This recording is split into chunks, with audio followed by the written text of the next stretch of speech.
My next guest has made a 60-year career as a supporting actor for just about every star on both sides of the Atlantic, and he wouldn't have had it really any other way. In fact, he was really worried that people would start to recognize him after he played a major role, one of the most successful films ever made. Please welcome Batman's butler, Michael Gough.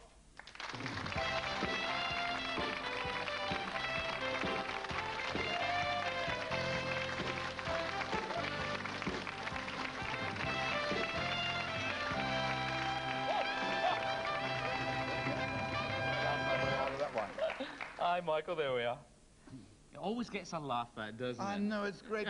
And also, it's nice, you know, people feel sorry for you before you start. It's so comforting, isn't it? It's comforting. Well, just sit back and relax. I'm going to do that very thing. It's lovely, yeah. Now, you have worked with them all, haven't you? I mean, all the big names. Well, I've worked with a lot of big names, yes. I'm blessed to have done that. And see, when I started off, I was... Alec Guinness was a small part actor. Laurence Olivier was playing Hamlet for the first time, Edith Evans, Michael Redgrave. They were all, and I was a student, and they were all actors. They weren't such stars then. Larry was, he'd already been to Hollywood. But all the rest, it was the first time in London and things like that, you know. So it was a marvellous start. Could you see there was something special with them? Oh yes, I mean they were wonderful. I thought they were fantastic, you know, they were great. Was there anyone that was horrible? No, I've been extraordinarily blessed. There was a pause there for a moment. Well, I was just trying to think, there must be somebody. But I've been extraordinarily blessed, and they've been lovely people. But then I think actors are nice. Actors, as a race, are really nice people, you know, and that's extraordinarily lucky we are, you know, to be with nice people. Well, I mean, you have worked so much. And in the introduction there, we were joking a little bit by talking about your role in the Batman movie, and almost people then would know exactly who you were. Was that a thing that never worried you at all over the years, because you have worked so much? Have you just been content with that, without people knowing your name every time? Oh, no, I much prefer it they don't know, really, you know, sure. I mean, you know, my life is more important than my work, you know. And I'm blessed with the most fantastic wife. I've got wonderful children, 7 grandchildren, and they're my life. And acting is I'm blessed to do something which is such a wonderful way of earning a living and meeting such lovely people, you know, and like yourself. Oh. Well, it could be more charming. What about turning down roles? Have you ever turned anything down? Not unless I'm doing something else. But I'm a kind of jobbing actor. I do anything that, if I'm out of work, I've got to work. You know? But now I'm getting so old that I kind of have to, I can't work all the time. I've got to rest up every now and then, you know. And so I do, and it's lovely. One period of your life, the Hammer House of horror movies, which I'm sure we all remember quite fondly. Do you remember them fondly, or think, oh? Oh no, I remember them very fondly. Of course, they were a gas to do. They had to be done at great speed, and there were some moments of agony with them, like, oh golly, let me. Oh, I know. I had these terrible ice tongs, and this little old lady is looking through some antiques, and I get the tongs and go. So they go into her neck like that. And as it goes into her neck, I squeeze the bulbs, you see, and the blood comes out.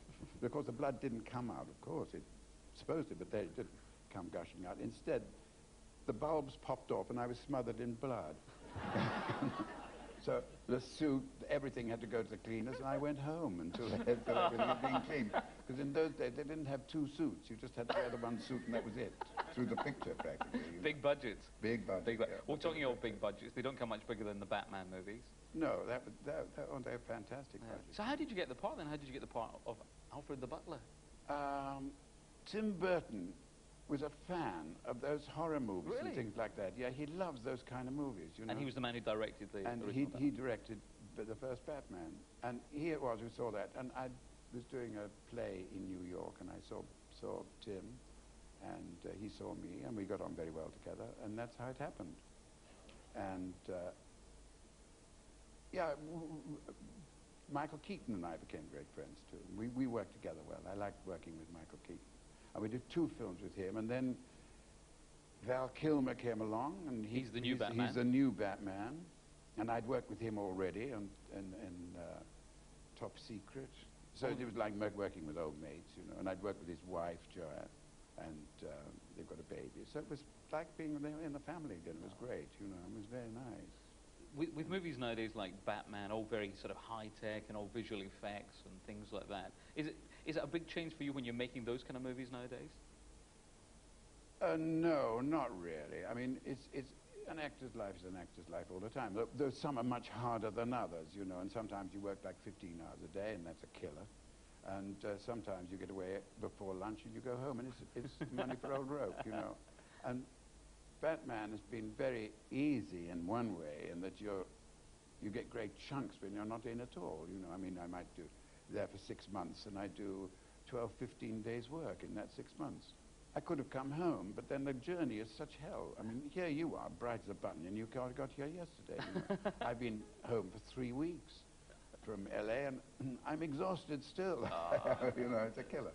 But do they look after you well out there? I mean, oh yeah, we had a with little the right house. reverence? We had a little house and a car, and my wife drives me everywhere and takes great care of me, and it was great. And I've got a lot of friends out there, so we had a very good time. And you also knew the original Batman's butler, the original from the TV series. Yes, I knew him, and he was. We worked together in the theatre before we ever. You know, before I ever saw him on the film. We never did a film together. And then I used to see him periodically when he came over on holidays and things like that, you know. So that was nice, and he was a nice guy. Well, the other thing that must be very hard for you, though, is to keep calm with some of the women that you've been surrounded by, especially in the Batman movies. Yeah. One does get overexcited sometimes. But Michelle Pfeiffer's the one really she was divine. She's absolutely divine. But also, you see, I didn't have great scenes, unfortunately, with the ladies. I'm more kind of Batman's butler, you know. Yes. And now we've got Robin as well, you know, and Robin, Chris O'Donnell, who's a really, really nice guy, too. So it was nice. And Joel Schumacher, who's the director, he's a living doll. He's just the kindest, sweetest, funniest man, you know. No thoughts of Very nice. retiring? None whatsoever. I don't think so at all. No, good man. Michael Gough.